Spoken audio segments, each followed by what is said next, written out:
Hello there. I am so glad that you are here tonight. You are listening to Fate Mag Radio, the online voice of Fate Magazine. I am Kat Hobson, your host. As I think everybody on the planet knows that I am going to the Ozark UFO conference again this year.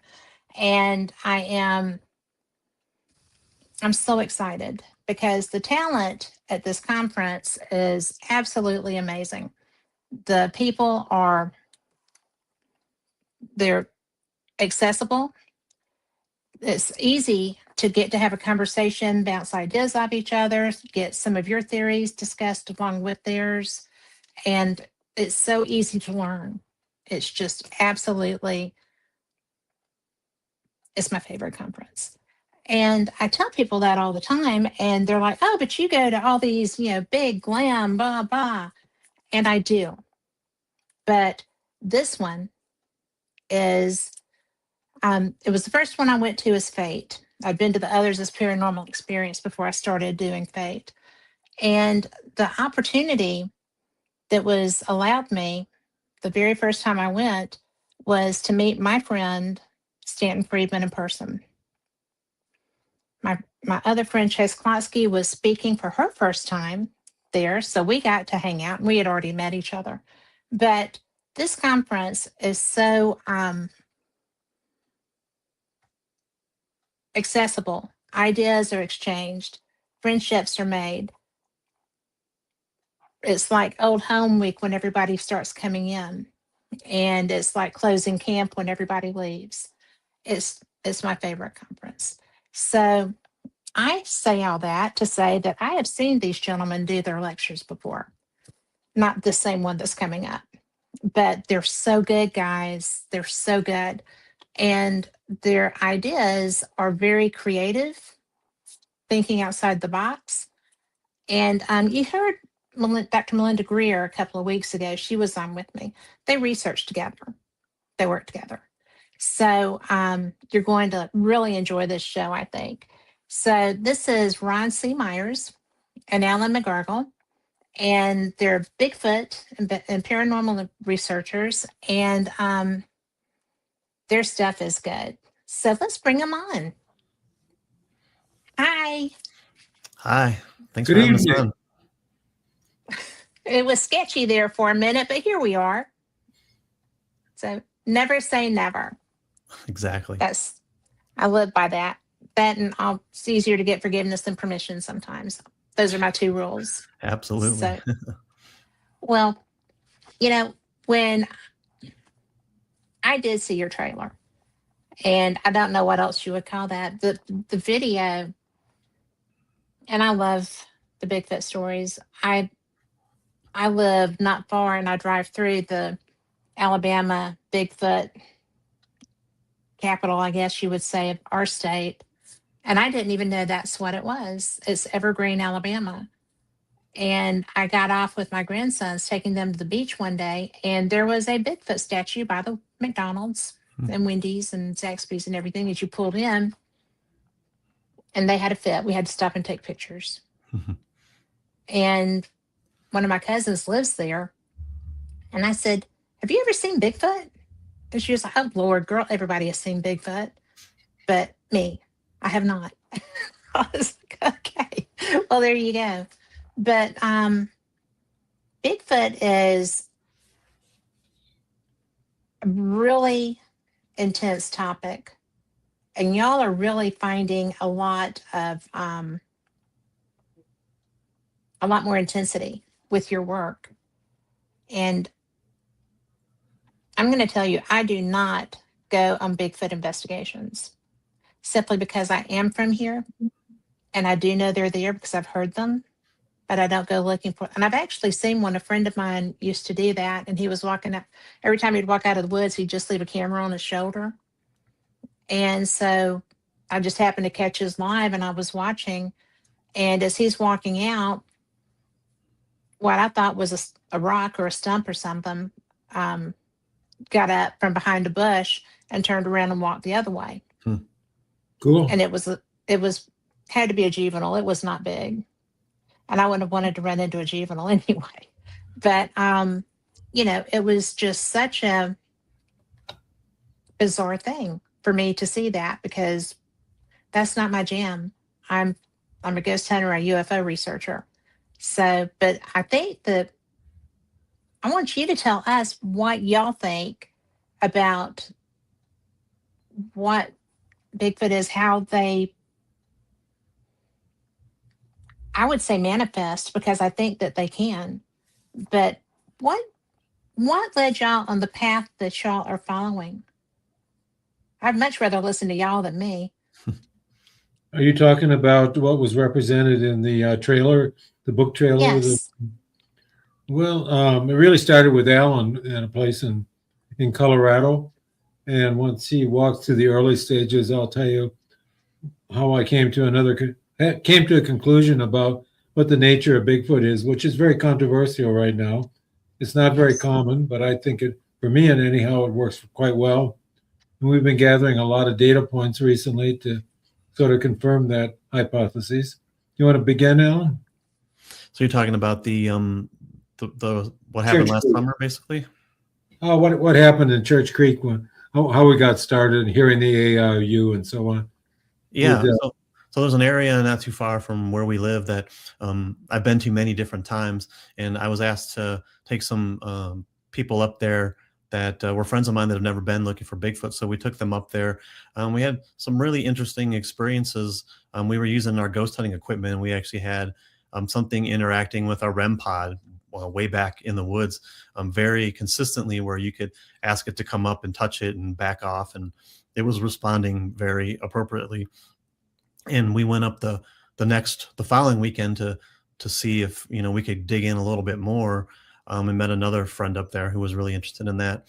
And at the beginning of that evening, right as it was getting dark, we heard these voices come from the woods that are very synonymous with Bigfoot. They call it a samurai chatter. It's a strange language of some sort of creature, and we heard that in the woods. So that prompted us to go back the following weekend after that, third weekend in a row, and we actually had a small group, 3 of us, and we camped out there, and we actually heard those voices again, and we captured just a little snippet on our video cameras, and we were able to actually pull that off and play it for people and try to analyze it a little bit. And it really turned into a whole thing. And then we went back many more times trying to get more data. And we did. Every time we went up there something happened. So pretty much all of last summer, we were constantly working this area, and it paid off in a big way. So that's pretty interesting. So another aspect of this was something we developed called the CE6 protocol. And it really began when we were in Oklahoma with Melinda Greer, Dr. Greer. Mm-hmm. We had gathered around. We were on a resort on a lake.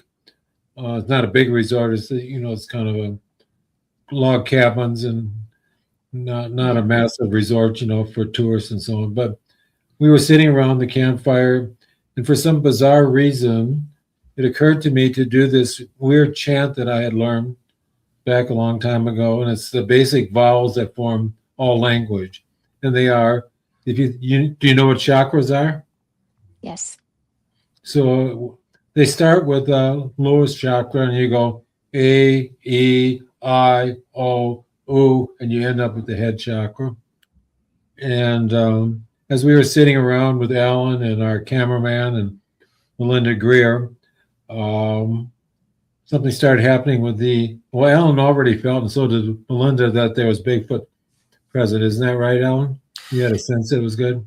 Yeah, I mean, usually in these types of things, I'm not the one talking, I'm the one listening, and I'm not listening to what people are saying. I'm listening to everything that's happening around us. In this case, everyone was sort of focused on the conversation and on what we were doing, but I was paying attention to howls and footsteps and Yes. branches breaking and all the different things in the background. And it was pretty clear to me that there were some things closing in on us. They weren't right on us, but they were, within a football field or less from us. So after we did the chant, Alan brought out his REM pod, his spirit box, and got some interactions. So you want to mention what happened there when we did those two, when that occurred? Yeah, I think the biggest thing was that we started to hear some voices from the spirit box. One of them sounded like it said my name. Then we had a little bit of activity on the REM pod, and then we captured what sounds like an EVP, not from the spirit box, of a voice saying something like it's freaking me out, or I'm freaking out, or something like that. Yeah, it's freaking me out. It was a woman's voice, clear as day. Yeah. And that's what I was so interested in with the trailer, was that, y'all said that wasn't someone who was with you. No, it wasn't. I mean, that's so bizarre.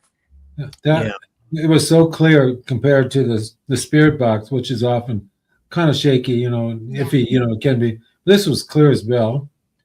And so then the next night, well, maybe it was next night or the last night anyhow, we repeated it with the chant, but nothing happened.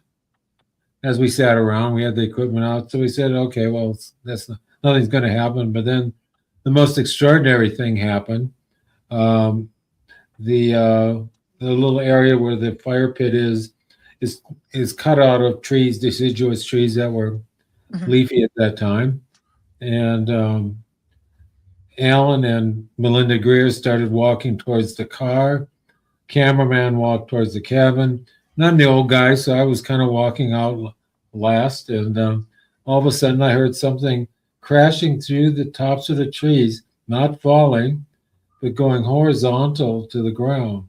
And then kind of curved to the left, following where Alan and Greer went. And that's all I remember. But then Alan and Melinda Greer, well, something happened quite extraordinarily then as a continuation. Yeah, I heard it coming from behind me. And then we didn't have any flashlights because we had sat down before it got dark, so we weren't really prepared for it. So it was pitch black out. And then I heard it come down through the trees, and it was banging against the branches as it came down through, and it landed about 6 feet in front of me and shook the ground. And I was like, whoa, I almost got hit by a tree branch. Like, I thought, man, that could have been really, really bad for me. So at this point, the cameraman was up close to where we were, and he actually had a flashlight in his pocket, so he got that out, and he was shining it around, and there was no tree branch anywhere or rock.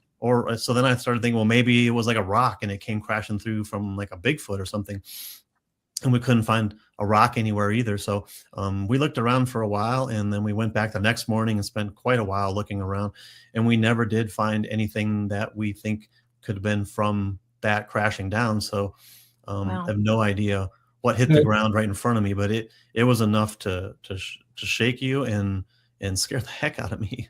And of course, the cameraman who had walked in the opposite direction said he felt the ground shake, and he thought I had fallen down or something, but I didn't. And so eventually, then probably 2 years later, wouldn't you say, Alan did what he just described. But when they played back tell them how you heard the AIOU with Kenny, that you heard the AIOU, and that blew your mind, because how in the heck would anything in Colorado know what we had done in Oklahoma? Right. So for me, when we heard those voices, it was pretty clear match to Ron Moorhead's Sierra sounds that were recorded in California in the 70s. So my mind was kind of wrapped around, we heard Bigfoot voices. I've heard them before in Ohio. Wasn't foreign to me. But then one of our friends, Kenny, who was there, he said it sounded to me like it was saying A-E-I-O-U. And Kenny wasn't aware that we had been playing with this protocol, and I wasn't putting that together. So I had a freak out moment. I was like, I turned around really quick and I said, what did you just say? You don't know about that. So then we kind of listened to it some more, and yeah, I kind of hear it. I struggle to hear it, but I kind of hear it, and it was just really interesting that it was a tie-in to that, even though he didn't know it was. So, go ahead. I'm sorry. I was just going to say that that's not, I mean, because I was not familiar with that, but I do like how you say it, because you're toning almost as you're going through those vowels. And because I watched that, and I can see where that would get things stirred up. I'm just, so it is interesting that somebody else was doing it too. Yeah, well, Bigfoot was doing it. Yeah, not somebody, something else. Well, yes. Which leaves, some sort of clue as to what in the heck is that. And I'd been pretty discouraged because I had done a number of programs on Bigfoot, the Bigfoot Alien Connection Revealed, Chasing Bigfoot, had a lot of success, on the streaming platforms. But I wasn't quite buying that this was a Bigfoot 20 feet tall throwing a big rock through the trees. But, Alan, maybe at least it's easier for him to accept that. Well, until you don't find a rock, then that theory goes Until you out. don't find Yes. So anyhow, when they, by the way, Alan married my daughter. So that's, one of the things that Bigfoot does is it brings people together in extraordinary ways.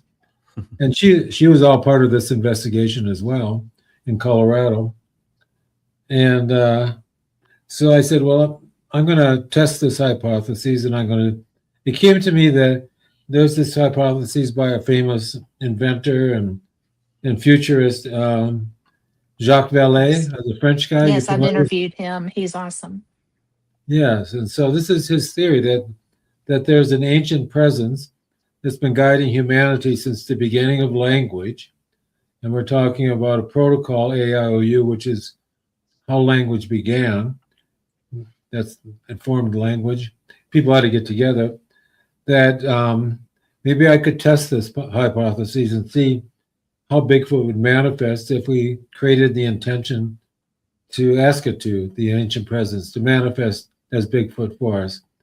So I got together a group of people, including two sensitives, because I like to bring sensitives into the fold, the usual paranormal crew.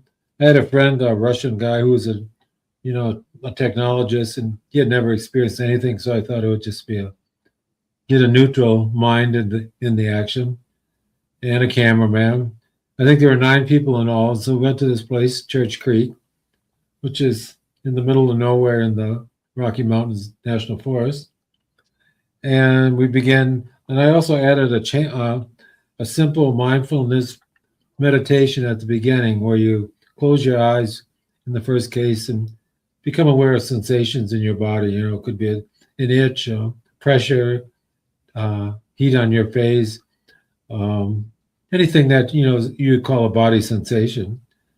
And then we did the chant, and people, almost everybody, had the experience of some sort of effect on their body, some sort of energetic waves that kind of caused them to get excited. Even Alan did. I'm not even Alan, but he had his own experience. The Russian guy had his. He said he was moving. The sensitives were kind of overwhelmed. Do you want to describe yours a little bit, Alan? Which was a little different. What I felt, you mean? Yeah, what happened, after we finished the chant and people started talking about what they experienced? Well, when we were doing it and you were talking us through it, it was the same kind of thing as in Oklahoma, except this time I heard a lot of these noises a lot closer because, we weren't too far from where we had recorded those voices, and that's where everything was coming from. And I just, felt there's a lot of energy, just a sort of a pulsing of energy, and just that feeling of not being alone, being watched. Just sort of the normal feelings I get when things are beginning to start happening. So a couple of things happened on the recording. One was we recorded a rhythmic beat that out of nowhere, there's nobody around to make as like bum, bum, bum. Maybe Alan can just kind of repeat what that was and why it's not just a random tree knock or something. Yeah, it was a rhythmic, kind of a rhythmic sound, of maybe what, 4 or 5 beats. Yeah, it was 5 beats. 5 beats. And then when I heard the replay of it on our video, it reminded me of like what a great ape would do when they're mad. They do like a chest thumping, and that's what it really sounded like to me, was some sort of physical noise, either hand clapping or chest beating or something like that. We just call them percussions, and we picked up a number of other ones that were percussive. Probably not tree breaks or wood knocks. They were just in the middle, coming out of nowhere. And then for me, because I'm filming all this, I'm the filmmaker and directing, so I'm usually kind of removed because I got to think what to do next. And as we were milling around while Alan was bringing out his equipment to add for the next one, because I wanted to get everybody right away into one mindset, one group mind, one uniform consciousness to invite this thing to come forth. It said my name as plain as day, Ron, off to the left. Yeah. Oh, and we all heard it, and we were like, "Who said Ron?" And no one's like, "We didn't say it." Well, I heard it. It came from right behind him. It sounded like. And I stupidly said, "Not me." I stupidly said, "What?" I mean, did you get an answer? No, not that we heard. Darn. So, I mean, I would say that that's definite evidence that whatever is there knows who I am and knows what we're doing. Colonel John Alexander, who spoke at you know who he is? I do. I know him. He was at the conference, when we last spoke, and I did an in-depth interview with him. And he says whatever that presence is, which is the same thing that's at Skinwalker Ranch, maybe Bradshaw too, is precog. It knows what we're going to do. And it would have to in some ways, especially what happens at Skinwalker Ranch, how it defeats all their equipment. But if it's the same thing, it was not defeating us, it was helping us in lots of ways. It was a whole different sense. We felt that way for a long time now, that it was helping us, not trying to hinder what we're doing. For whatever reason. And it never really affected me negatively. No. But the next thing we did, we focused on sounds in the next meditation, and then did the chant again. And that's when we captured just a ton of Bigfoot chatter. Alan heard it, of course, as did other people.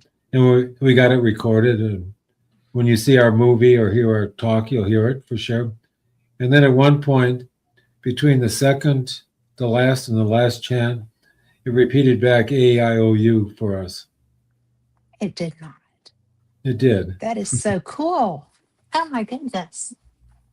Were you just blown away? Well, what the theory is that it's tantalizing us and keeping the mystery away. Like, what in the heck could do that? Again, it shows intentionality and awareness of us, right? It knows what we're doing. And personality. Yeah.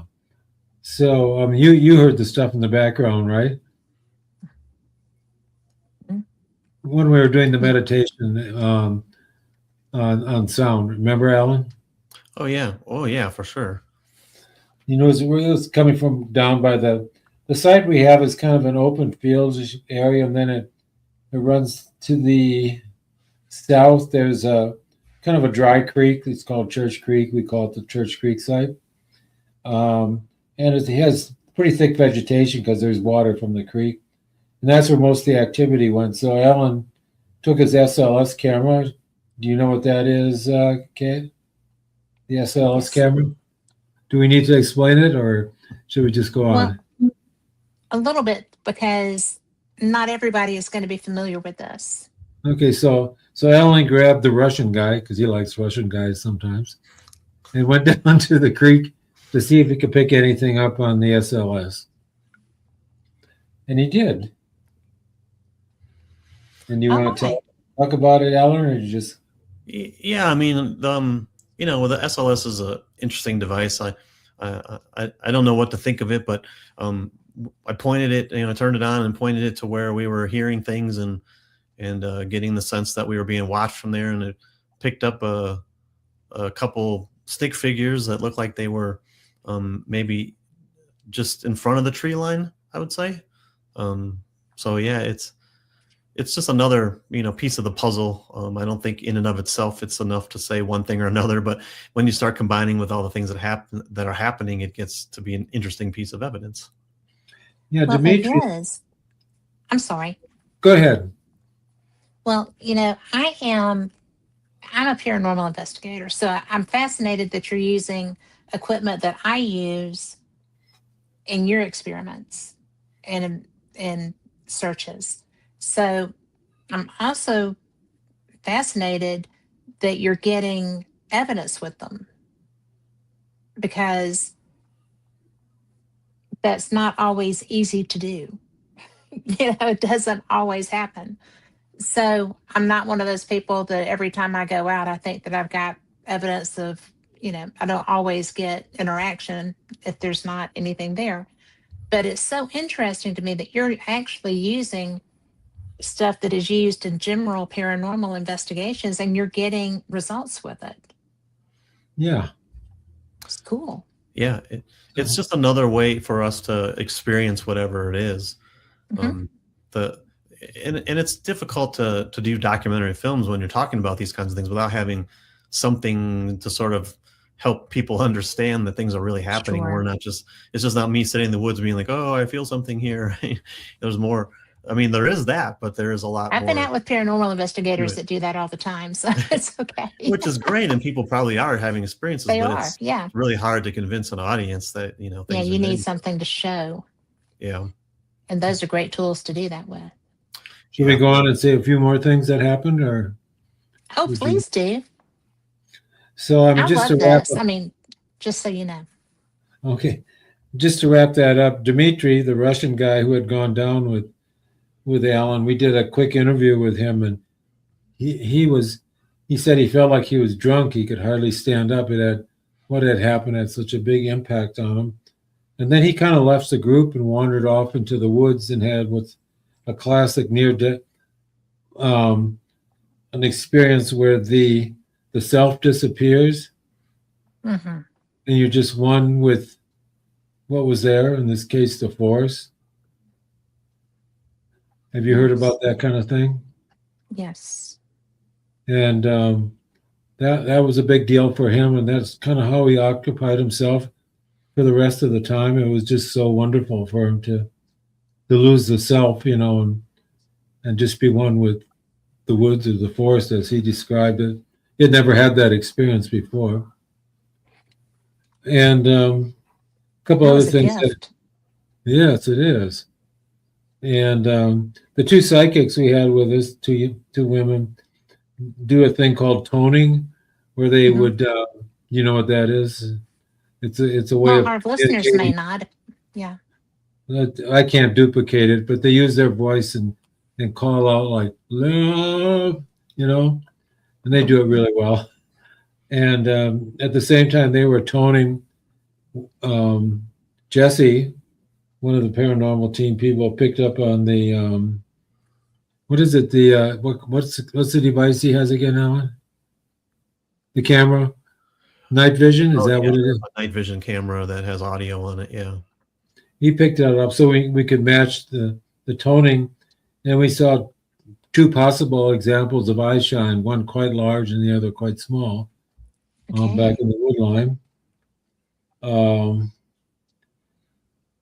One other thing that happened, which was fascinating, that we didn't know about until we got back in the studio, and that is there were like 17 less than a half a second subsonic or infrasound pulses, all the same, but distributed kind of randomly throughout the evening.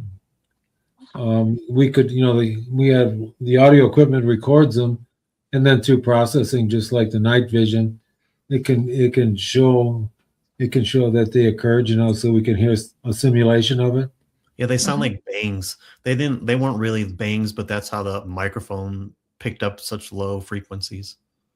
Wow. And those things have a big impact subsonic on the human physiology.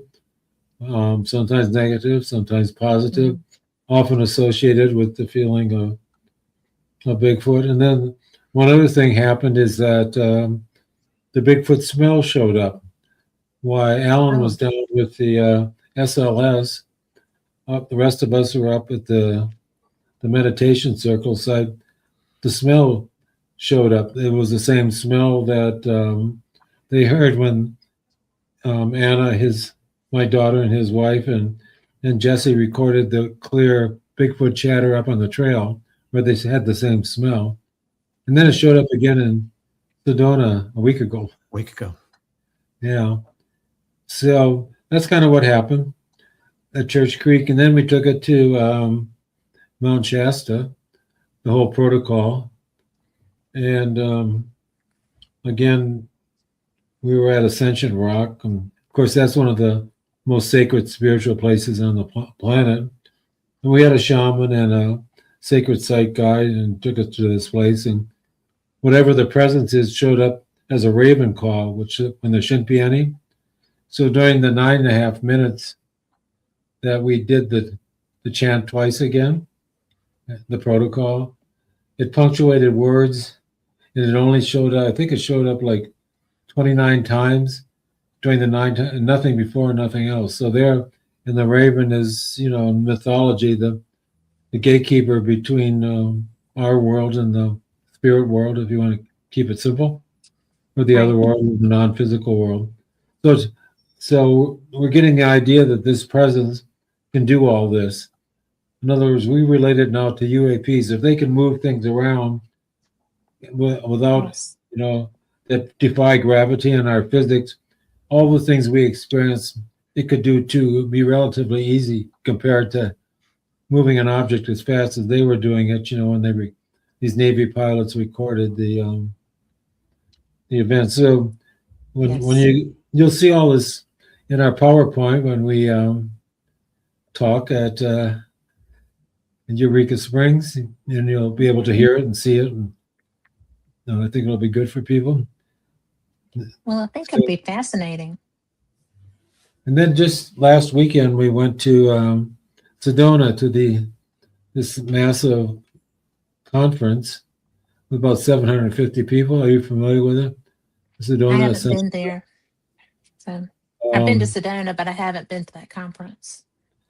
So it happened things happen for us, like a synchronicity. Chris Bloodsaw, have you heard of him? Mm-hmm. Yes. He was supposed to be the main card to do a sky watch one of the evenings, and he bugged out. And through a contact we have, we were the replacement. And so I thought, well, okay, it'd be neat. We could maybe scale it up, see what happens if we have 30 or 40 people, what happens then? Yeah. Well, as we got closer to it, it was not like 30 or 40. It was going to be 200 people in a football stadium. So that changed things. I bet. Go ahead. I want to know what came next. Because Chris Bledsoe gets activity. We got activity too. Yes. So what we didn't know is that we had planned, we set up our cameras, and we thought we had control of the lights at the football stadium, but we didn't. They had them on when everybody came in. They all sat on the grass in the middle of the field. We thought some would be bringing chairs, some would be sitting in the bleachers, but they all sat on the grass, which was interesting. Yes. So I had to improvise. And when they turned the lights off, it was so dark, we couldn't see like 5 feet in front of us. Because it's a dark, dark sky city, Sedona is. And the moon was not up. So we did the chant multiple times. people saw vortexes in the sky, motherships. We got some pictures of those. A couple of people who interacted with each other found their soulmates through this process and went off and together. It was really sweet. People had these amazing experiences. Many of them had different ones, but there was one unifying experience, and that was the smell. The smell returned, and everybody in the group smelled it. I did. It's the same smell that we had picked up at Church Creek months before. And it seemed to like snake through the crowd. It wasn't like we all just smelled it. There were different times over maybe a 30-minute period that it sort of moved throughout the crowd. It was very strange, and people thought it was really unusual. And that smell is very visceral and primitive in a way. It's my most primitive scent in some way. So we're just reviewing the footage now. Oh, at one point, when it was time to wrap up, Alan suggested that I take the chant to a higher, faster level and louder. And at some point, the group of 200 people decided they were going to form a huge circle. They stood up and created this circle and did the chant. It blew my mind that they would do that on their own. So it was kind of like the entity it became like an organism. And That's cool. Just recently, and you'll see this when we go to Eureka, that on the thermal, we got a thermal. I picked up 4 UAPs that showed up in a very short period of time, just like the rapid anti-gravity things that they recorded, going at extraordinary fast speeds. No contrail, nothing like that, but a hot central area, solid entity, body of something or other. Totally unexplainable what that could possibly be. So this is a little preview of what people will get into more in depth. And then we plan to offer the protocol to people who'd like to join us for one at a nearby location. I'll have a car. Huh? So, I said, I'll have a car. I'm in. Well, that's great. I didn't know you were going to do that. We didn't either. This thing just happened. Melinda's joining us, of course, because she was there at the beginning. So it's kind of like coming full circle. She's precious too, and has had many experiences that really fascinated me in our conversation. I see a question about if I have ever played any of my musical instruments for Bigfoot. I haven't done that a whole lot. I've tried that a little bit in the early days of doing this and didn't really have a whole lot of success. But I've heard other people have had a lot of success. But for me, as we talked about here, we take a lot of equipment with us, a lot of paranormal equipment and all that kind of stuff. So I kind of gave up on that whole thing, trying to lug more instruments and things around. I love the idea, and I think it would probably do something in some way, but it's not something I do on the regular, mainly just logistically. It's a lot. Did the tech guy say he was coming? He is. He's going to be there because I'm going to be doing interviews after hours. Well, have him bring an instrument. We'll take it and play it. How? Yeah, we can play one of yours. Yeah. Well, we'll just come and enjoy your experience, and he can bring that and I'll film him for a change. So there you go. Get him playing. Well, he said that he was building one to auction off at the conference, so maybe that can be the one that we use. That way it's a little more special. That would be so awesome. But I'm going to tell you that Carl has, he's a paranormal investigator and very experienced, very good at it, as well as a woodsman and just the most creative thinker outside the box who comes up with great ideas. So it's always fun, A, to chat with him, and B, to learn from him. And so Ronnie LeBlanc's going to be joining us too, of course. Oh, cool. That'll be fun too. We know him from being a Bigfooter? I've done it very well. So this will be nice.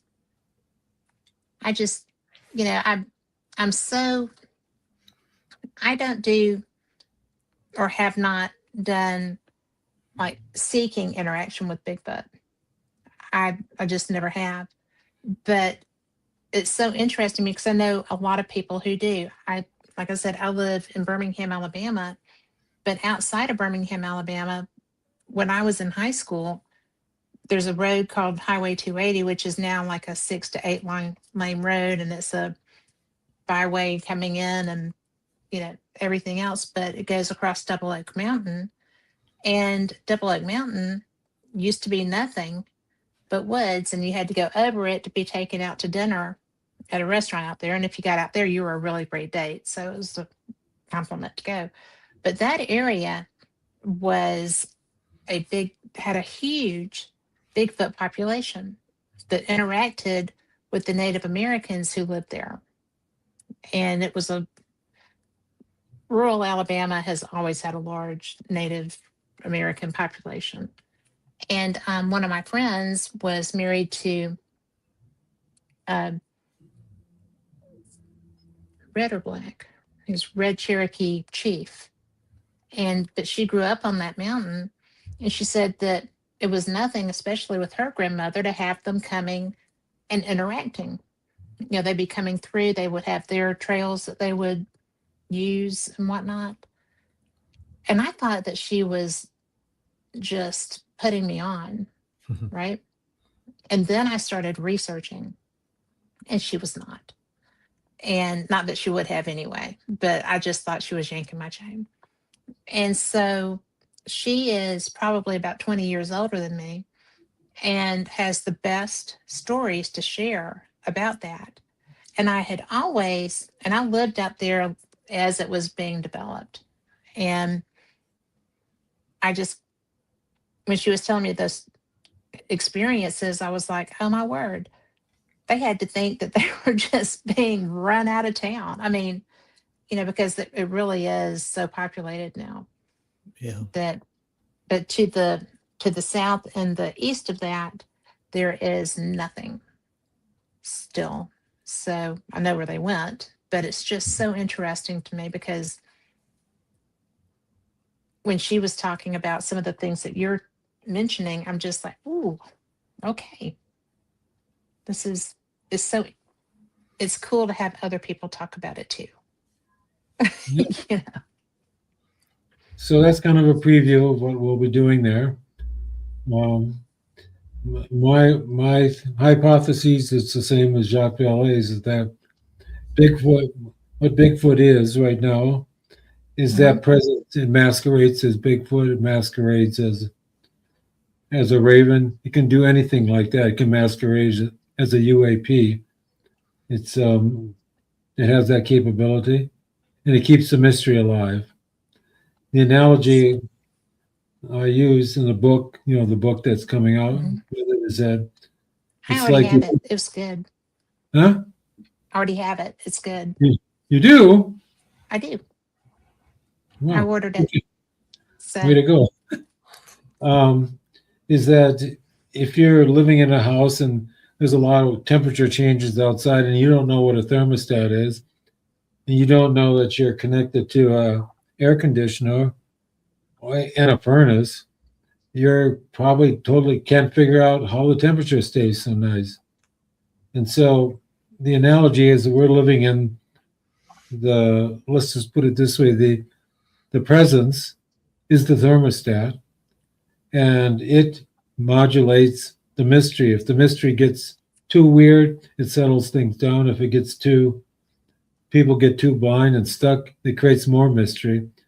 And starting with, if you look at the beginning of language, what distinguishes humans from every other creature on this planet is the use of language. We're the only ones. Not to say that other animals and plants don't communicate, but no language. And we wouldn't be having any technology. We wouldn't be talking to each other without language. And it seemed to me, at Church Creek in particular, the presence was saying, look at language. It's really important. And we now have another example of another alien entity called a large language model, the artificial intelligence. It's based totally on language, the relationship between words. And so there's a connection that's saying somehow or another we got to pay attention to that. And that's kind of our message. That's my summary.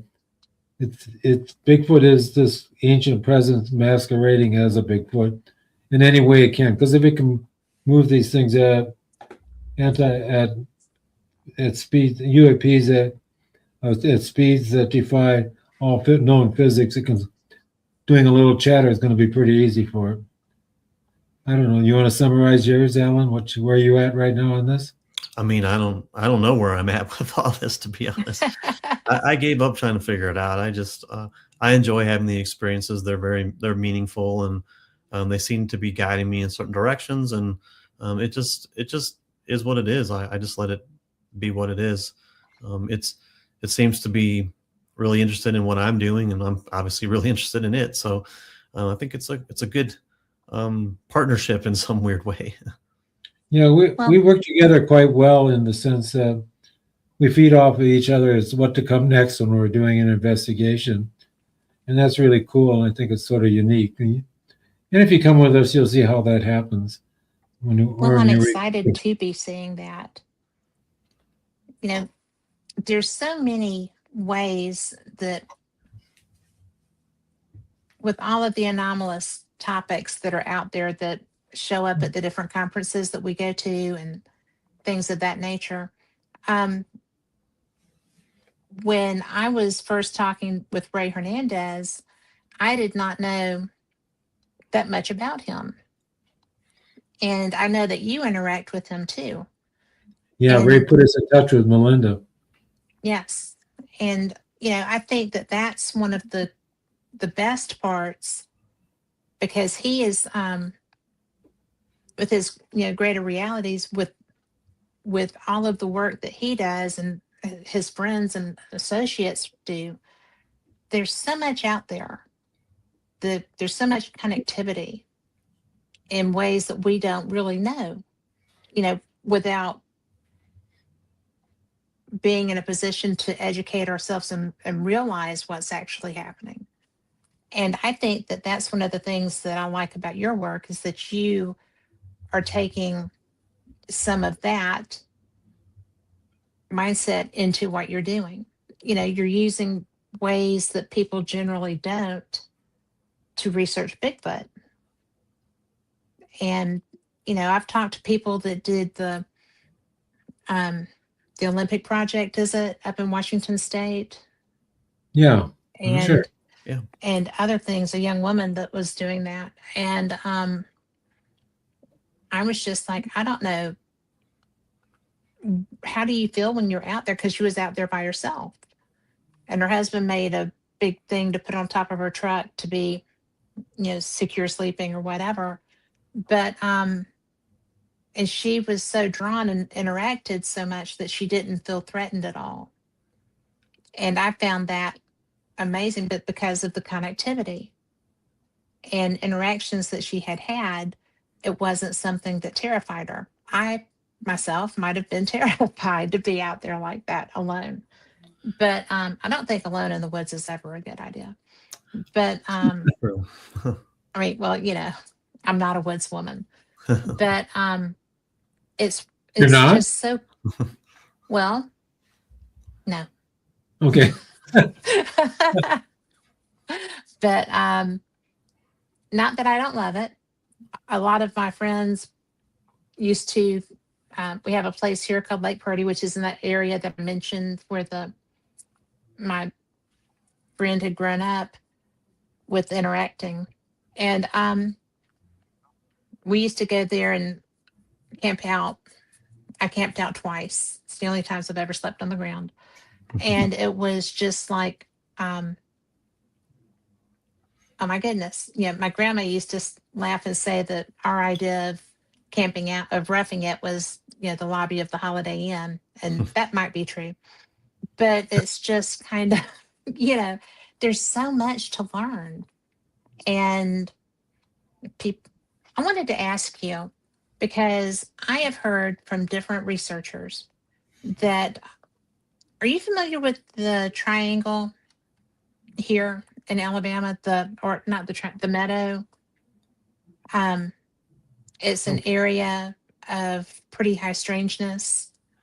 And oh my goodness, Trey Hudson is the gentleman's name that is the researcher that has come across this in some of their experiences and had an interaction with a craft. And it was very, lots of experiences with that. And it's, I think that he has put out, I don't know if he's put that documentary out or not, but it'll be called the Meadow Project, I think. But it is a lot of high strangeness in an area where I know that there's a lot of Bigfoot activity. And so when I saw you talking about how the two appear to be connected, then I was like, oh, I have got to call Trey. And I think you would really enjoy a conversation with him and maybe coming to his area to do some of the experiments that you're doing. And I would love your permission to put you in touch with him. Yeah, I've heard of Trey, but never met him or talked to him. Yeah, that would be of interest to us for sure. So Alan comes to Alabama. He does work there. Huh? Alan comes to Alabama quite frequently. Oh, you told me. Yes. And I had asked what you came to Alabama for in your work. Oh, I'm down in Huntsville for some defense contractor work. Okay. Well, there's a lot of really great ufologists there.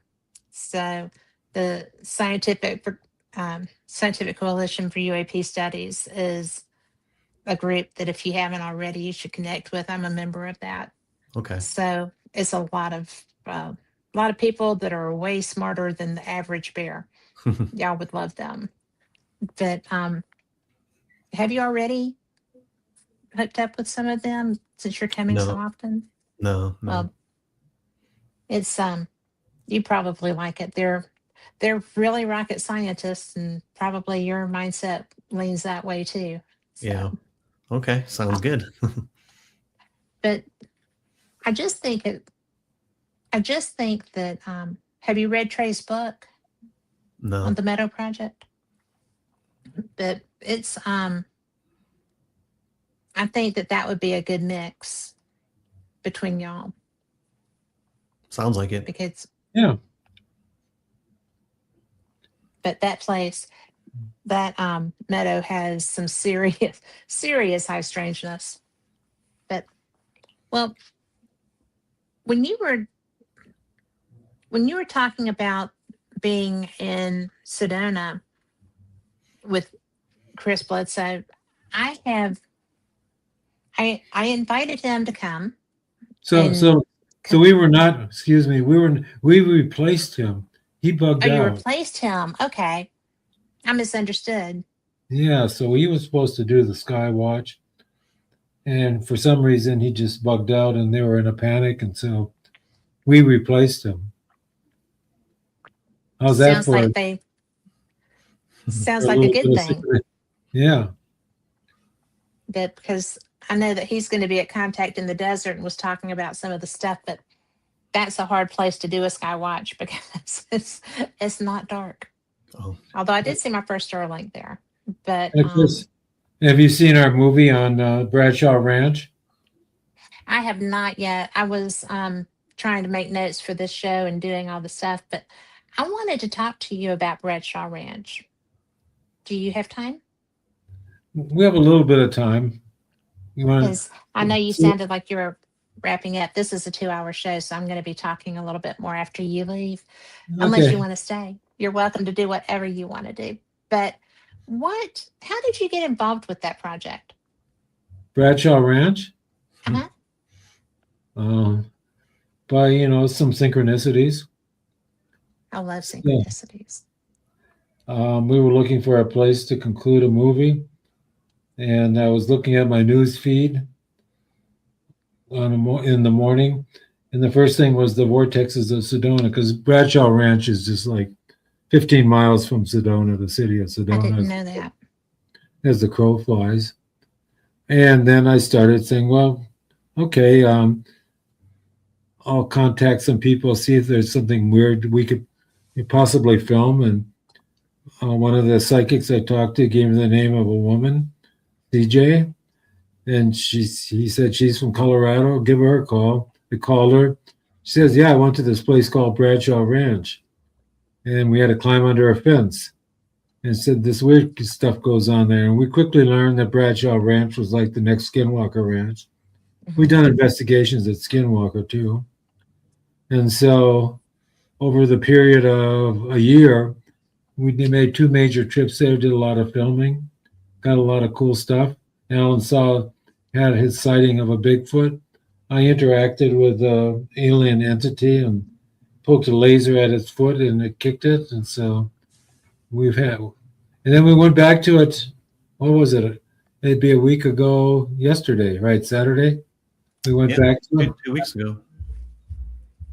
Yeah. A week ago. Were we just there last week? Oh, maybe it was. Ah, yeah. Time flies. We had some time slip there. Yeah. That So happens. it's a marvelous place. My feeling there is that I feel really good and happy. We took a bunch of people from the conference, and they were all kind of terrified going there at night. But that's when the good stuff happens. It is. So Alan had a bunch of experiences, and I just sat around and felt good with the last member of our group who had high heels and she couldn't walk around too much. So we just bummer. What kind of experiences did you have, Alan? So me and a small group, a couple of us, we stayed behind for quite a while. We were out there until maybe 11 o'clock at night. And we were doing a spirit box session near an area where I had been zapped, I guess, 3 years ago when I was there. Some sort of energy had hit the top of my head and made me pretty sick for about a day and a half. And I was sort of painting the woods with my flashlight, showing our group, this is about where I was up on this hillside up over here when that happened. And then I turned my light off and there was a pulse of white light that came back just over the top of the trees that flashed back. So we did a spirit box session there, and my buddy Jesse did a Bigfoot call, and we had a Bigfoot call response almost immediately, but it came through the spirit box. Wow. And I've never experienced that before. And we were filming, so I haven't had a chance to pull the footage and look at it yet, but because we were just there a week ago, right, Ron? That's right. We were just on an airplane a week ago right now. That's right. But it was pretty mind-blowing, yeah, to have something like that happen. That sounds Yeah, and then we eerie. we were in one of the buildings, and there was something messing with us. It was first scratched on the walls, and then something was up on the roof, and we could see there was a little hole in the roof. We had a thermal camera, and we were looking up at the roof from inside, and there was a heat signature on top of the roof looking down through this little hole. And when we have on video where you look up at it, and then it moved away from the hole, you could see the heat signature move away. And then we heard it banging around on the roof, and we ran outside, and we couldn't see anything. At some point it jumped into the tree that's right next to the house, and again it's right there, and you just can't see it. It's not on the thermal. I can't see it with any lights or anything. So I don't know what it was. It could have been an animal of some sort, but it was exciting, whatever it was. Well, that would be exciting. It's cool when we get interaction with things, and especially when they're interested in you. Yeah, I actually have something staring at us or peeking at us. So whatever it Usually is, that's it's one good. of us. Yeah.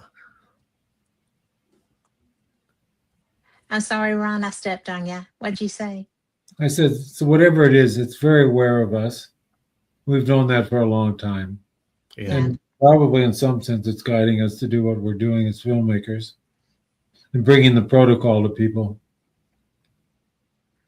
Well, it's I don't think I asked, how did you develop your protocol?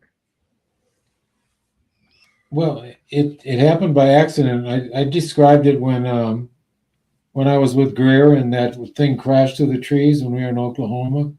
It just came to me to do this primitive chant that I had learned from my enlightenment teacher. I don't know why I wanted to do it. I'd never done it before. That's the way things happened for me.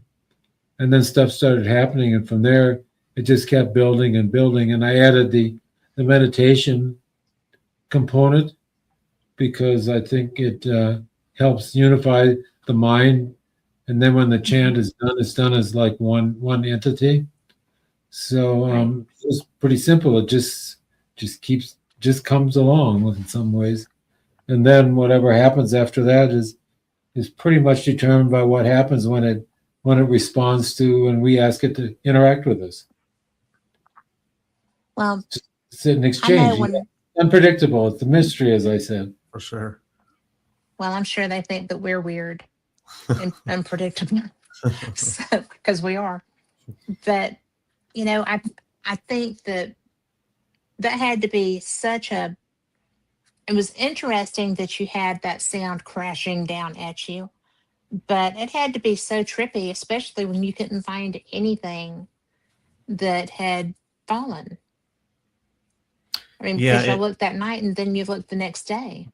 Anything barring a tree branch was going to be unusual and unexplainable, but the fact that we found nothing made it even took up the unusual level even higher. So it was really confusing, but it didn't take us long to figure out that there's nothing here. I think I kept looking and refusing to give up that there wasn't something there, but I knew in my head that there wasn't anything there. And what could actually like levitate through the tops of trees without dropping right away? If it were a rock or a branch or something, it would start falling. But from my perspective, it just went horizontal and went around to where they were and then decided to drop. It was like control. And significantly dropped. I mean, yeah, for sure. Because it had, when I was seeing and reading this, I'm just like, oh my gosh, that had to be so alarming for one thing, because it sounded so big and was creating such a force that for there to be nothing would be definitely a weird sensation the next morning. I mean, I can't even fathom that. You felt a little uneasy after that, but my cabin was far away, so I wasn't concerned. Yeah, that's what he was saying. I had to sleep, 50 feet from there. Yeah, but I did hear that night. We heard some scratching on the cabin, and it sounded like some wood knocks that were fairly close. That night, if I remember. Yeah, I know. It was weird. Something fell down. You got kind of freaked out about it. I don't know. Yeah, a little too close there. Well, that would be freaky. I mean, because they can throw big, heavy things if they so choose, and I think that a lot of it is manifesting the motion and stuff, because apparently they are high strangeness. Their abilities appear to be just vast and varied and powerful. So yeah, we get surprised often, just going in with the mindset of having something happen and something completely opposite happens. It's always catches us by surprise, but it's always good surprises. Well, those are. And even in this case, it didn't hit me, so it didn't hit you. Hey, that was cool. That's I have been paranormal investigating and had things. I had cell doors in an old jail banging, and I was doing a live show. People were hearing it on the air, and nothing's moving. Yeah. Nothing Yeah. is moving. These great big cast iron doors. And I was just like, oh, come on. you know?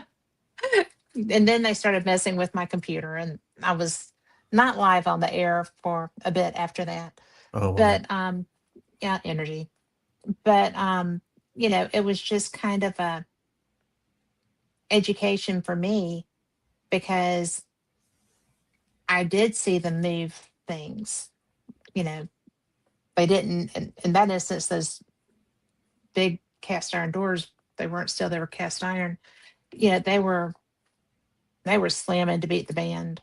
Hmm. And there was shuffling and noise and talking and stuff. And I couldn't hear it, but my producer could.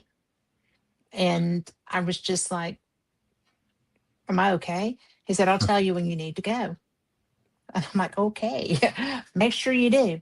Right. But yeah, that was a that was my strangest experience because about 3 or 4 minutes later, he said, okay, you need to leave that area and take your computer with you.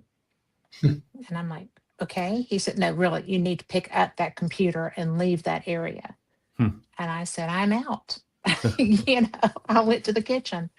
But and the owner of that jail had a portal, the voice portal.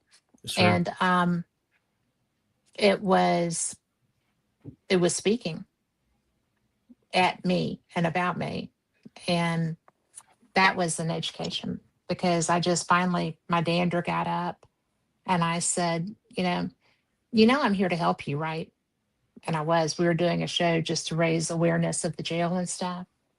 And now it's famous. It's the old Paulding jail in Paulding, Ohio. If you haven't been there, you should go investigate. But yeah. And I said, I am not here for my help. I came to help Shelly do this, that, and the other. I have to drive 9 hours tomorrow, and I do not appreciate this. I was just going off. I was so mad. And they messed with my computer. So, and a voice came through the portal. I said, really? And I'm like, well, yeah, I'm not here for my help. I was really mad. But it was a very weird experience because that was the first time that I had seen anything happen like that, where there was a physical threat, but the noises I was hearing weren't being generated by anything I saw moving, and they were slamming. So it was very strange. Yeah. And I think that to be in the woods and have something coming at me would be very disconcerting. Not even necessarily something being thrown at me, but I was doing a home investigation and we were outside and there was stuff moving around us outside. And I found that to be very disconcerting because I didn't have any way, there wasn't a defense. You do not have a defense other than communication that you can create to maybe get them to understand. Because I'm not here to be ugly. I'm not here to be, an enemy. I'm just here at the homeowner or the property owner's invitation, kind of a thing.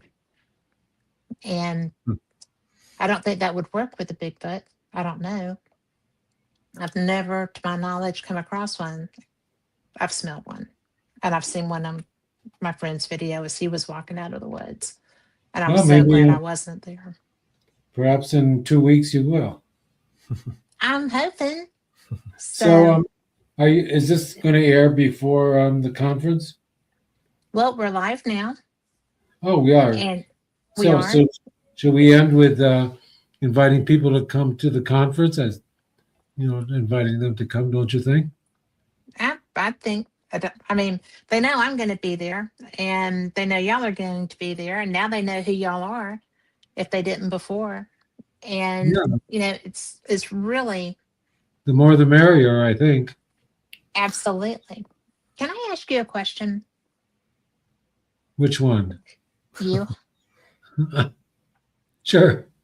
I mean, like I'm not already asking questions, but you are very analytical and very. If I didn't know better, I would say kind of dry as far as you know your research, and you have your methods and you have protocols and you do this and you do that, like a not dry but kind of very well focused what you want to achieve and how you think that might work, and you go about things that way. From my take, I may be completely wrong, but I You think saying I'm it's boring? refreshing. No, I'm not at all. Not at all. I'm married to somebody like that, so I like that. But it's really it's refreshing because what you're doing that with is such an anomalous topic, and you're bringing really good protocols and really good sound logic into your methodology of researching something that's not really proven yet, although Well, you know, experiencers would argue that. is there a question? Yes. How on earth did you evolve into this type of study? Well, I had a long tradition of being involved in meditation and searching for the truth, whether in science or, let's say mystical experiences. I looked into Buddhism and Hinduism, all these Eastern religions. Mhm. So, but I've also, peer-reviewed scientist in behavioral cybernetics and paleontology. So I have a certain amount of rigor that I bring to things in terms of the way I approach them. But basically, I'm a filmmaker, and I've done, feature films for kids, educational product, directed Hollywood stars. So run a multi-million-dollar business, distribution production company. So, one has to be somewhat grounded to do all that crap. Mhm. But and in some sense, what the way Ray Hernandez talks is that he wants an umbrella for all these phenomena. He wants to bring them all Yeah. together because he thinks that's the only way we'll really come to understand them and what's going on and what's important.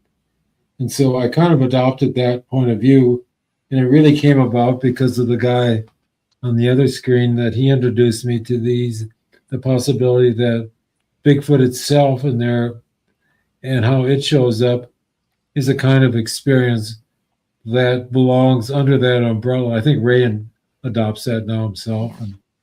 and certainly Melinda Greer does because she's part of Yes. a group that's looking into these experiencers. So I fall in the category of an experiencer, and so does Alan, and yeah, I guess you do too. So we're all part of that, and we bring our own perspective to it. If they were all like me, maybe that wouldn't be good because he's different than I am. He's much more of a sensitive. I don't mean like because he's kind to people, he might be, but he feels things in ways I don't. Yes. But I have my own way of these things emerge like the protocol just out of the blue for me. I have these kinds of synchronicities that show up, which is a slightly different hit on the paranormal because they all go together, and we need all of us doing our own way of approaching these things because everybody has blinders through their approach. Yes. Not just me, but probably you and maybe Alan. Not he's just perfect.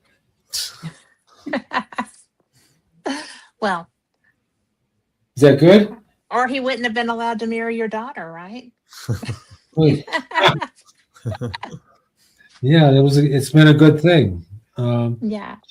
She's probably even a little more sensitive than you are, wouldn't you say, in this realm? Oh, for sure. Yeah. Yeah. And she's a filmmaker as well. We're all filmmakers. That's another thing that unites us. So can I tell Alan something? I'm going to have Paul, my editor, put together a little video piece on these UAPs I recorded on the thermal.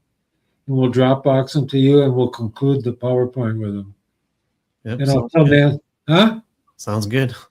And I'll tell Nancy to change the title to The High Strangeness of Bigfoot and UAPs, and that way we can get UAPs into the storyline. Kind of started with it and ends with it then. Makes sense. That's going to This be is how we such a work great together. presentation. Huh? It's going to be such a great presentation. I I'm hope really so. looking forward to it. No booing Hey, on y'all your were part. great before. Mm. So, Well, y'all it'll are be good some of to the see. people that I use as examples about the conference. Cool. So, what's your relationship to the conference? Are you part of it in some official way, or are you just somebody that's helping I'm out? media for it. Okay. You know Nancy? And Mhm, I do. Yeah. That's who we deal So, with. well, Bonnie's who I deal with primarily. Who? Bonnie, I don't think we know Bonnie, do we? no, Holly, brain poot. Sorry, but it is Holly. So, Okay. but Nancy is pretty cool. Phil, do you know Phyllis Galdi, the woman that owns Fate magazine? I do not. I don't think so. But she has been friends. She was friends with Dolores, and she is Rosemary Golly was her best friend, and she's been involved in researching, you know, all kinds of things. She has had some of the best experiences, Is she going to and be there? no, she's not. She had a health crisis, and she is still rehabbing and doing great. She actually is doing fantastic, but You know, she is not going to be there. She sends me to go do things now. we did interviews with Rosemary and Stan, probably their last ones. Did you know that? I did not know that. I did. I interviewed Stanton the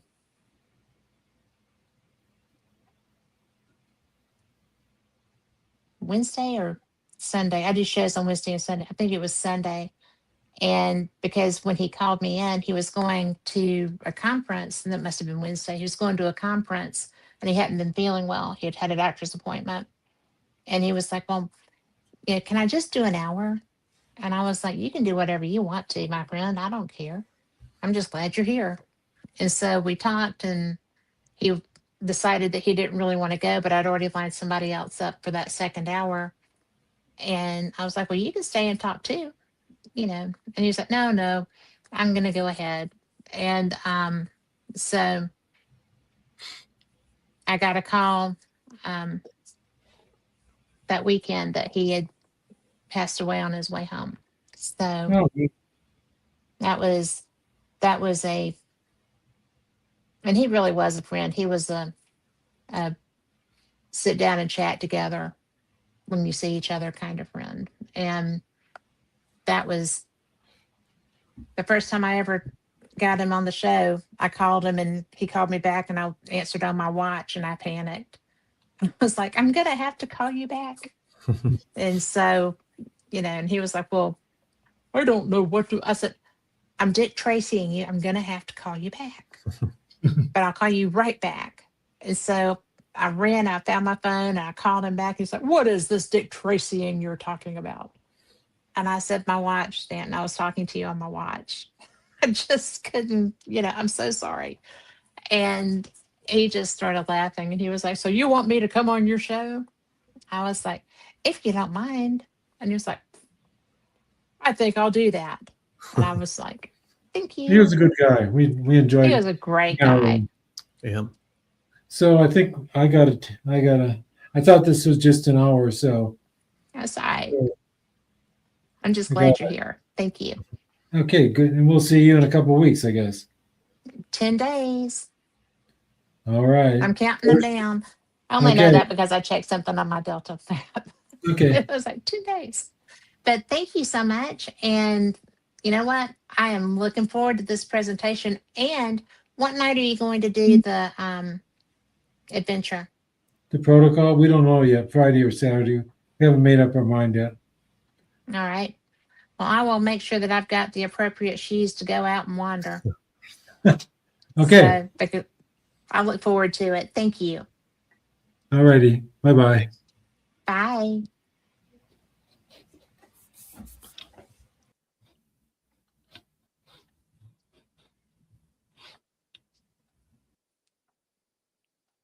And with that, I am still here, and I'm going to turn this around because I am using my iPad.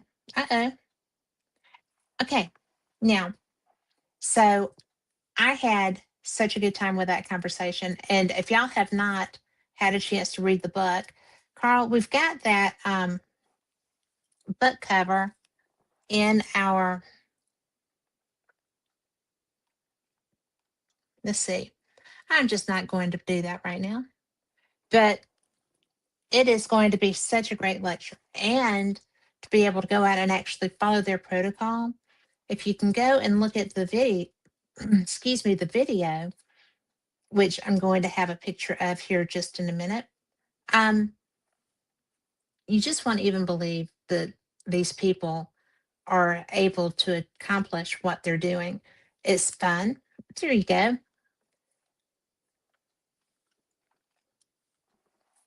That is the Bigfoot alien. I think that is a show. I put the wrong graphic up. There you go. The High Strangeness of Bigfoot. And as he said, they're going to put and UAP on the end of that because this protocol is something that apparently is getting so much response. They were talking about doing that in Sedona. And I have done a night sky tour in Sedona. And of course, it was a full moon night, but that was the only night we were there. And before sunup, before sundown, before the moon came up, um, stars were already coming out and you could see them. You could see things moving in the sky. And I just think that that place is so amazing. I actually got my chakras aligned there for the first time. What a place to do it, right? But it was so much fun because the woman took us through some of the she had somebody else that had booked with her. I was only there for that day.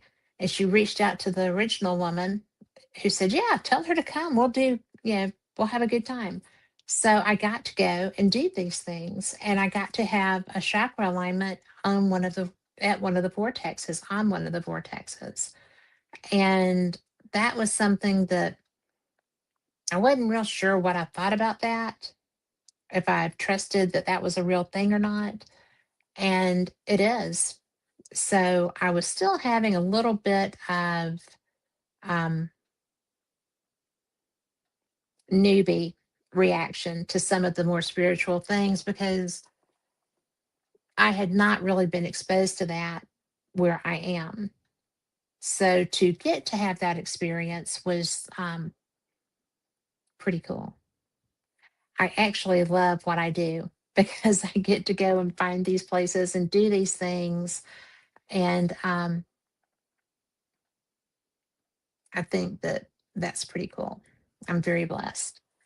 So I just don't even know what all to tell you because I know I've been talking y'all's ears off about this conference. It is such a great place to be. And I'm excited because now he has said that they are doing the protocol during the conference. I didn't know that. So I'm going to do it. And it's probably going to turn off freezing, maybe not, but we just never know. The very first time I went, it was 70 degrees in the afternoon. And it was maybe, no, the morning. And then it was maybe 30 by the time that we got out of the sessions and break for dinner. And poor little Mark D'Antonio had sleeves and maybe a suit jacket, but it was not a good thing to be him.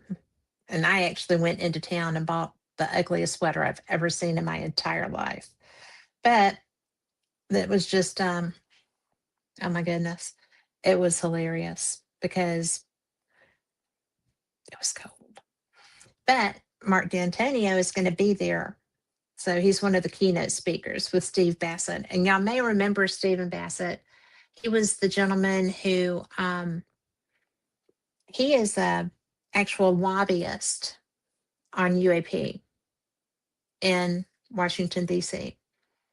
And when he was coming on with me, he had lost track of time.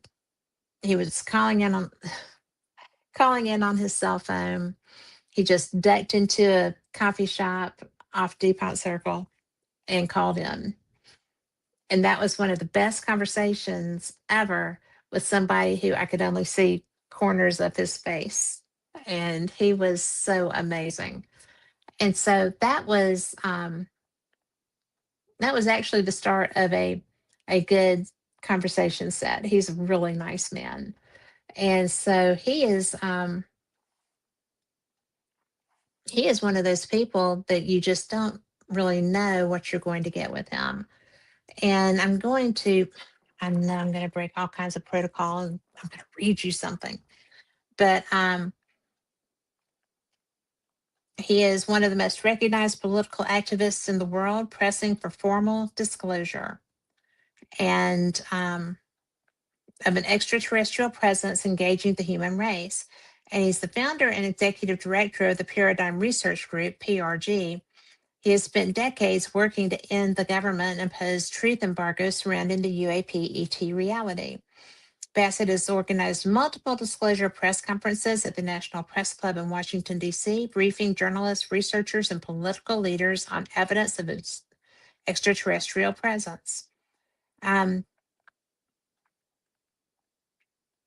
it's actually helped move UAP ET disclosure from the fringe into the mainstream media. So that's pretty good. It's one of the reasons that I wanted to talk to him, and one of the reasons that I have so much respect for him, and I do, is that when I was at Contact in the Desert time before last, I have a lot of friends who are authors who are relatively new to the game, but have been experiencers and researchers for a lot of years. And they're putting books out, they're putting information out.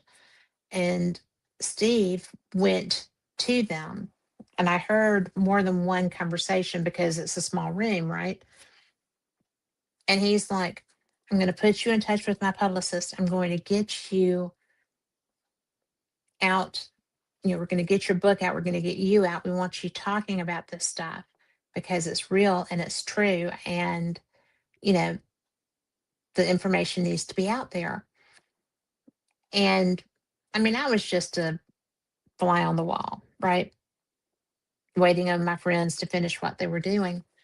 And I had so much respect for this man because, yes, he wants this to happen, but also he wants to bring other people along with him. And a publicist is hard to get if you're new in a field. And he helped them get publicity to get their information out and get their books out. I just think anybody that's willing to help someone else like that is special. A lot of times, people that already have their place in the sun seem to be afraid of shade, and he's not one of them. So I think that's pretty amazing. But he, along with Mark D'Antonio, are the keynote speakers, and Mark is pretty amazing too. He is, you've probably seen him on all these shows. He's one of the most known people out there as well. And it's just one of the things that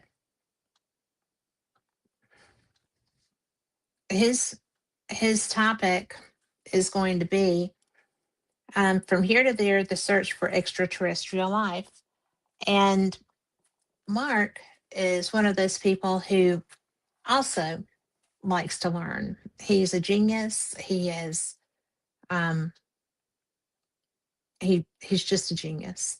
And he is really great at sharing his information with people, helping people to understand and know all kinds of stuff. He does a show, Sky Tour live stream. He has two planetarium kind of telescopes, and he does YouTube, and he shares that all the time. When the comet was coming through, he kept he he was constantly on there on YouTube, and it's fun. He is so smart and so funny, and just really wanting to make sure that people understand stuff. And he wants to educate. If you have questions, he wants you to ask. And I think that's something that's pretty special. And so the keynote speakers for this are both excellent. I think that the whole thing is going to be excellent because, you know, heard me with Sam Chong, you heard me with Melinda Greer. Oh, and Deborah Cobble is coming on too. So she will be here Wednesday, I believe. And I'm going to be, and Forrest. We interviewed Forrest too. So I hope you've enjoyed all of those because, like I said, this is my favorite conference. And I have been to almost all of them. This is a big conference.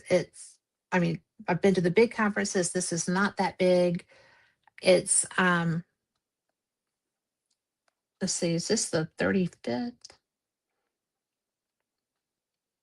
38th conference of this 38th Ozark Mountain UFO conference. And it was created by Lee Farish. And I think that that's something that people sometimes forget. And Nick Pope was supposed to be here, and he is ill. He has cancer, and he is not able to come. And I was very sad about that because I just love him. I think he's one of the best people doing what he does. And I hope that he and his bride are just loving each other and enjoying their time together because special folks. And so he was going to be speaking, and that's where Mark is the keynote speaker now. Somebody that I haven't spoken with, and I really think that this is going to be one of my favorite lectures because it's going to be about something I'm not that familiar with yet. But it's Ronnie LeBlanc, and it's interdimensionalism, interdimensional consciousness, cryptids, and the hidden architecture of reality. So those topics are so interesting. I'm so looking forward to getting to listen to this. And I just haven't been able to get in touch with him, but maybe after the conference we'll be able to have him on and learn more. Y'all can learn too. But if you can get to the conference, they is so good. This is the best one that I know of. And it's just because it's up close and personal. I say it all the time, but last year, and Lori Dorsey, who is my best friend, and we travel together, and she comes to these things sometimes and helps me with getting organized. And because before I found out I had ADHD, I was not very organized. Now I have help with that, building skill sets. But I just love that you can just go and you can hear all these people, and sometimes they're, you know, big television people, and usually they're not big television people. It's just so much fun to get to interact. You know, um you heard Ron mention um John Alexander. John Alexander is a big time military guy, and he is so fantastic. He is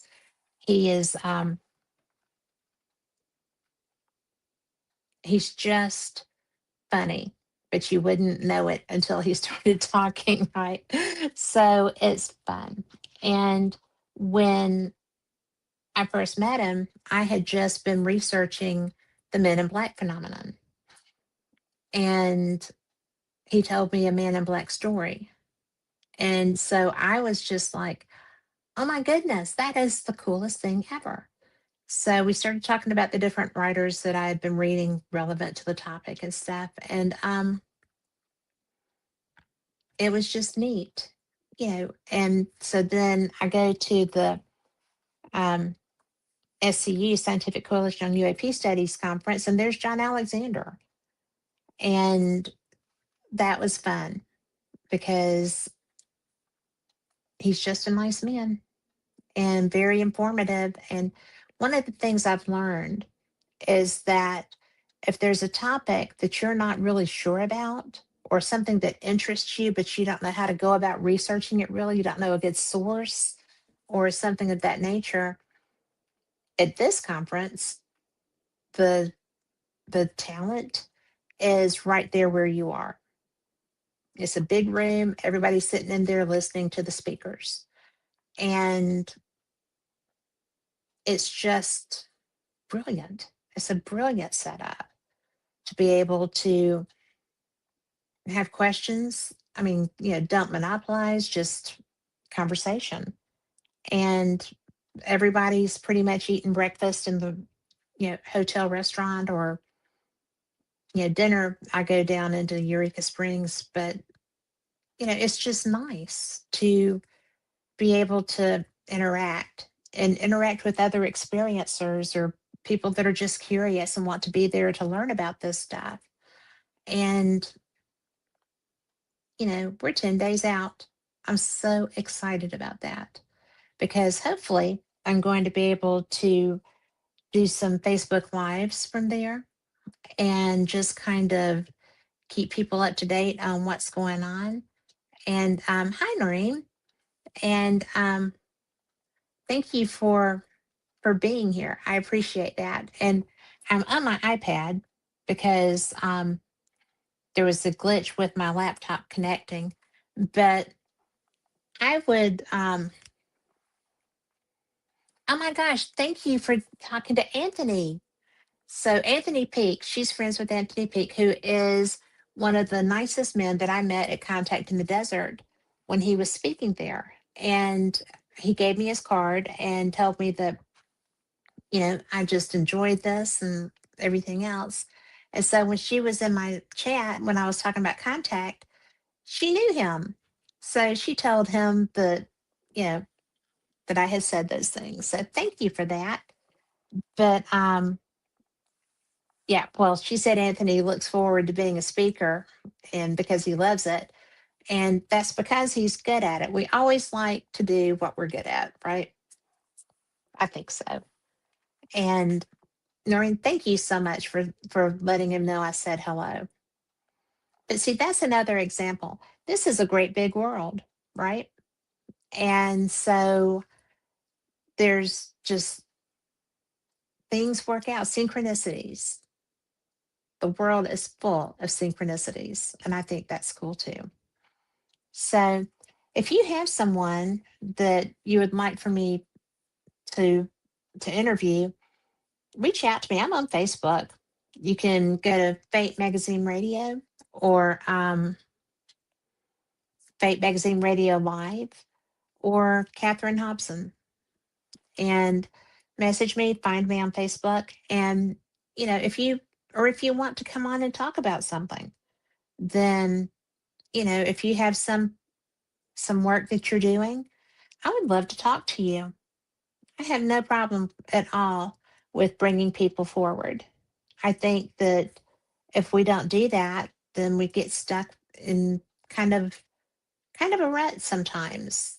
Th- It's not a it's not a rut in a bad way, but sometimes it just is. Yeah, there's so many ideas out there, so many fun things. I have a friend who is a witch, and she is an author, and she wrote an article for Fate magazine and submitted it. And so when she came on with me, we got to know each other, and I invited her on, and she was talking about um, her article that she had written for Fate magazine. And she said, and I just never heard back. I guess it didn't get published and whatever. So I was talking to Phyllis, who owns the magazine, later, and I was like, oh, I interviewed somebody who had submitted an article, and it was Johnny Appleseed was a time traveler or an abductee. But anyway, it was a different take on the Johnny Appleseed story. And Phyllis said, I did publish that. And I was like, did you? And so she knew, because she's Phyllis, she knew exactly what edition it was in. And she got 2 copies sent to my friend Cheryl, who now has 2 copies of her debut article that was in Fate magazine. And I just thought that was the coolest thing, too. Synchronicities make the world go round, and it's fun to see them when they happen. But, that kind of, it's not really camaraderie, but it's relationships, just the relationships that you can build through these conferences, through just knowing. And I, that's exactly it, Noreen. She says it's great to chat and listen to other people. It gives different perspectives and ideas, and that's how we grow. Yeah, and that's why the shows and conferences like Contact are so good. And that's exactly right. And Contact is probably, Alien Con may be bigger now, but they do a lot of them.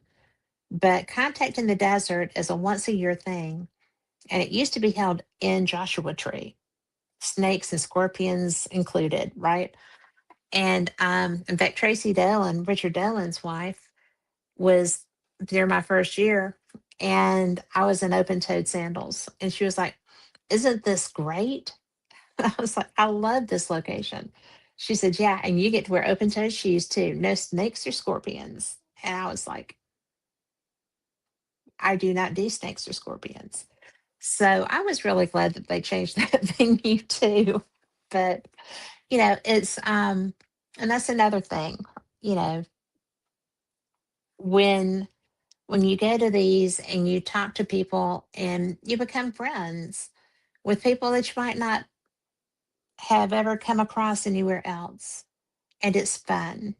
And they're generally open minded, lots of fun. Or they are open minded, or they probably wouldn't be there, right? But it's just a cool thing. If you can ever get to one of these, you don't have to go to the great big ones. I mean, the talent is, Ancient Aliens obviously is the Ancient Aliens guys, plus other people. But I went to their very first one, and I will never forget how nice the guy that created that show was to me. Um, yeah, because I was only doing paranormal experienced at the time, and I submitted an application for media, and they approved me. So it was Santa Clarita, right outside San Francisco, or a bedroom community for San Francisco. And it was it was crazy because they expected about 3,000 people.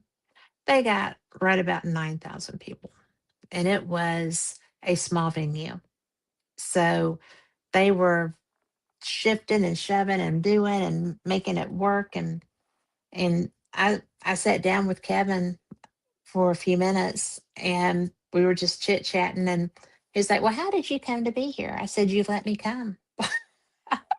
I just submitted you know, request, and you said I could come. And he just laughed. And he's passed away now, but he was the nicest man, the nicest man. And Susan Silverstein, I believe her name is, was his assistant. And she was like, "You are so nice." I said, "Well, I'm just thrilled.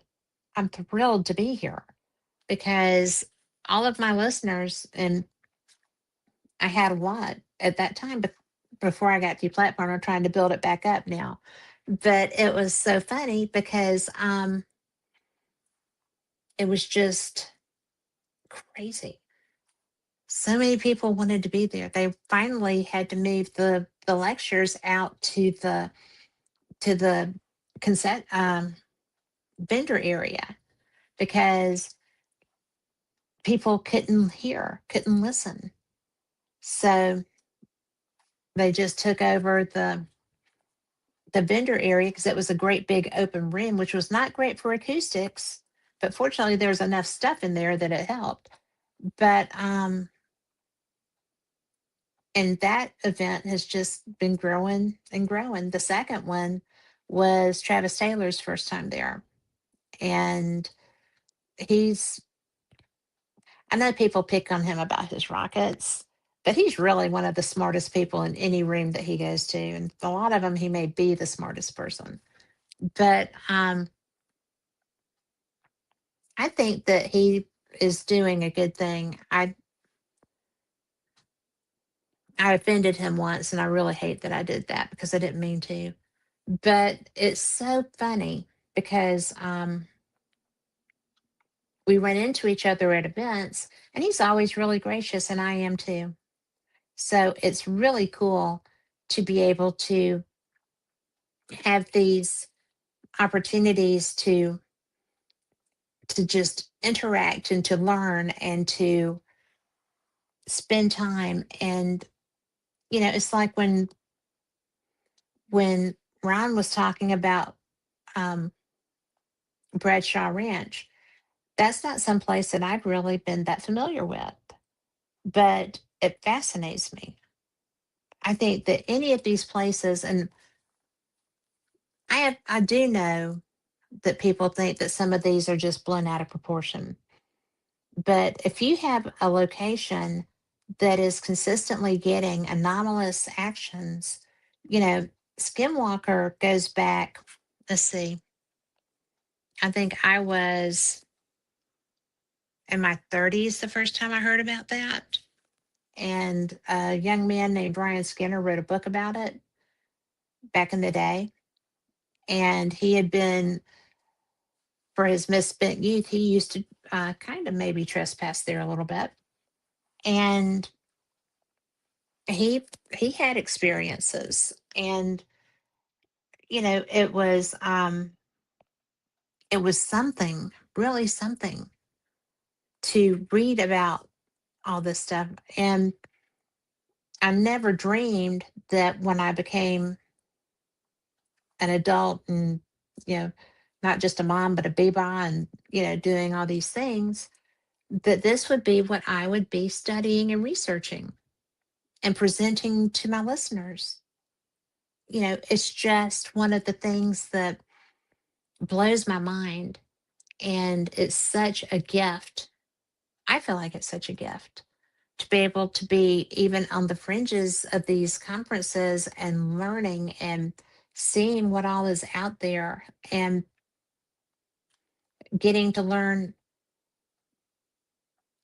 from someone like Stanton Friedman, who, you know, he was my friend. We didn't really talk about, you know, a lot, but we just kind of hung out when we got together.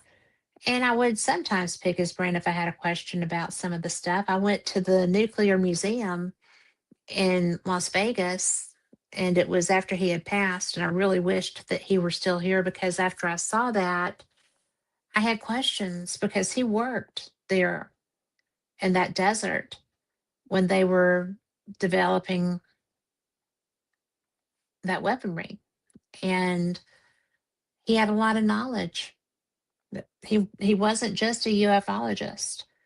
He was he really was one of the best physicists, scientists that there were. And he was also, he was just a good human.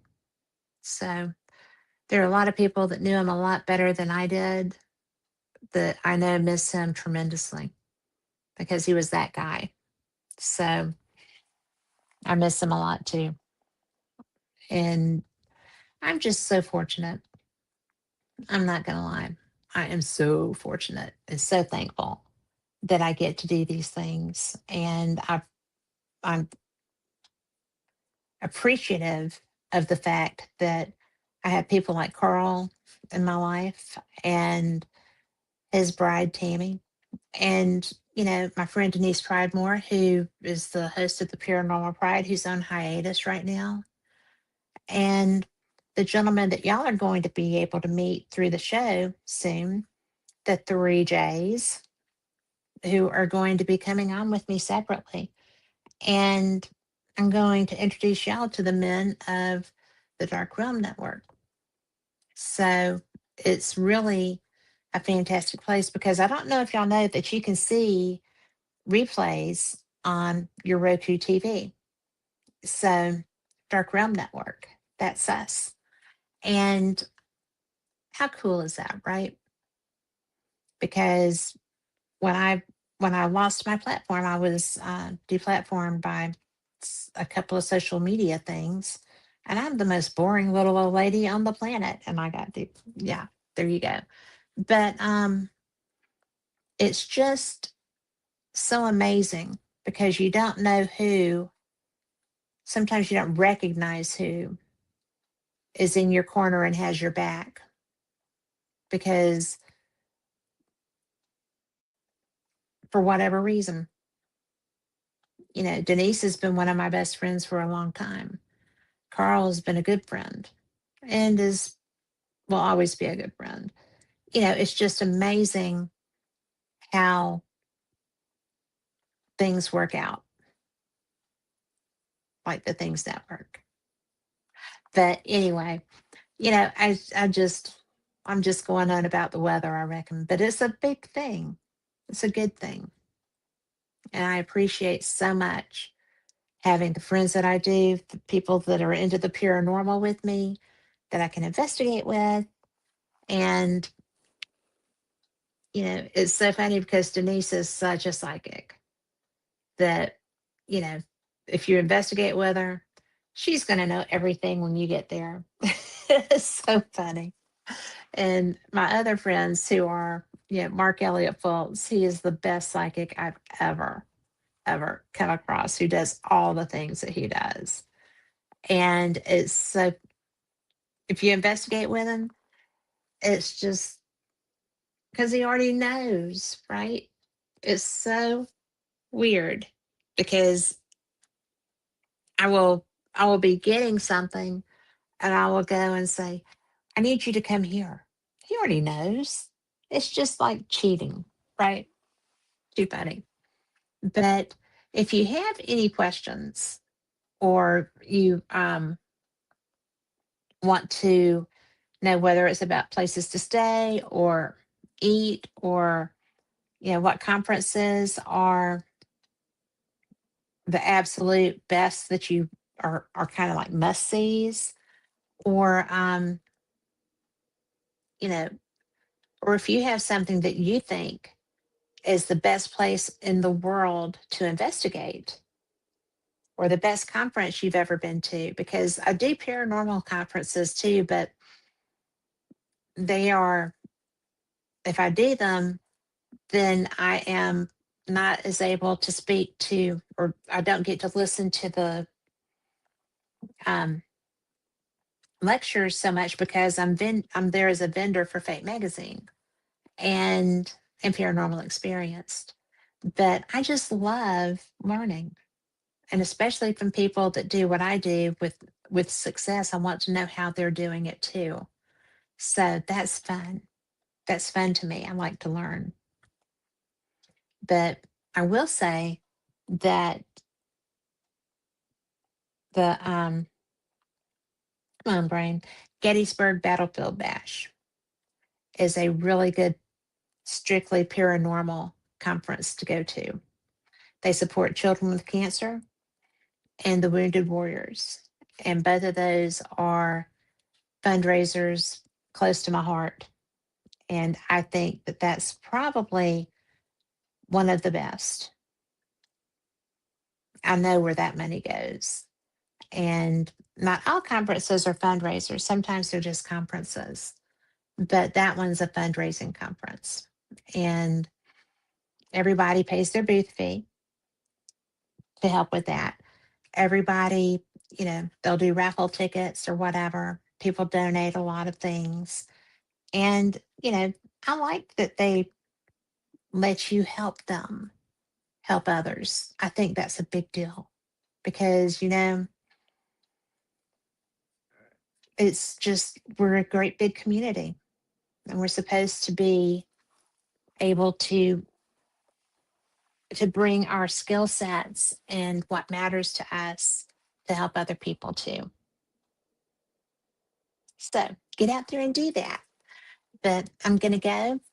I appreciate your time so much. I hope you enjoyed them. I think that they were great guests. And if you have any questions, just hit me up. I'm on Facebook under Catherine Thompson and Fate Magazine Radio. And I'm on YouTube. I'm on all kinds of things. And just got questions, let me know. If you want to come on, let me know. I would love to talk to people who have some different ideas. I think that's the best thing to do. And Noreen, thank you again for letting Anthony know that I said hi. I think that he really was so cool. And I have a message now in our things chat from Jeremy York, who is one of the good guys also. And I'm going to have to go back and look at that because it got away from me too quick. But at any rate, be blessed. Thank you so much. And I will be here Wednesday and next Sunday. And then I am heading out, going up to Arkansas. I may be here the following. Got 10 days. I board my plane in 10 days. So that's plenty of time to get some chatting in here. Thanks again. Take care.